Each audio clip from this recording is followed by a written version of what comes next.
आजकल आप लोगों ने अलग अलग चीज़ें बना रहे हो। तुम्हें पसंद आती है? मेरी फेवरेट चीज़ है ये। अच्छा, फिर खा के ये बताओ कैसी बनी है। ये लो, अभी खाते हैं। ये लो ये लो, खा के बताओ। अभी हम टेस्ट करेंगे। वाह यार, ये तो बहुत अच्छी है। आज हमने छोटे भाई की फरमाइश पूरी की और वो फरमाइश कौन सी थी, सोचा कि आप लोगों के साथ भी ये रेसिपी शेयर की जाए। तो स्टार्ट करते हैं अपनी रेसिपी।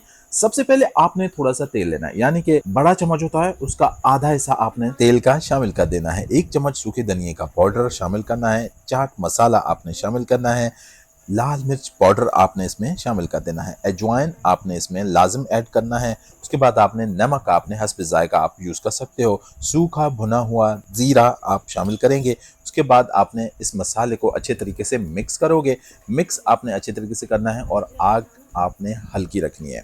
वो इसलिए क्योंकि ये मसाला आपका फ़ौरन से जल जाएगा और आपने ये मसाला जलाना नहीं है। तो थोड़ा सा आपने इसमें पानी शामिल करेंगे। पानी शामिल करने के बाद आपने इसको अच्छे से थोड़ा सा मिक्स करेंगे। उसके बाद इमली का पल्प आपने इसमें शामिल कर देना है। जब आपका मसाला अच्छे तरीके से भून जाए तो आपने इसमें इमली का पल्प शामिल करना है, ठीक है। उसके बाद आपने अच्छे तरीके से मिक्स करना है। नमक आपको थोड़ा कम लगे तो आप इसमें इस्तेमाल कर सकते हैं। अच्छे से आपने इस मसाले को मिक्स करें ताकि कच्चापन ना रहे। तो मसाला जितना आप भूनोगे उतने ही आपके चने अच्छे बनेंगे। अब हम इसमें चना और आलू, उबले हुए चने और उबला हुआ आलू आपने इसमें मिक्स कर देना है। सबसे पहले आप याद रखें कि चनों को आपने उबाल लेना है, उसके बाद आपने आलूओं को उबाल लेना है। वो साथ में करके आपने जब आपका मसाला बन जाएगा बाद में आपने शामिल कर देना है। चनों को अच्छे तरीके से मिक्स करोगे और आपके चने जबरदस्त आपके तैयार हो जाएंगे।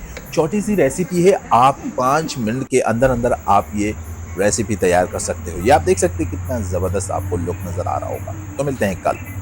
चैनल सब्सक्राइब करो एंड बेल आइकन जरूर दबाओ। बहुत अच्छी चीज़ बना रहे हैं।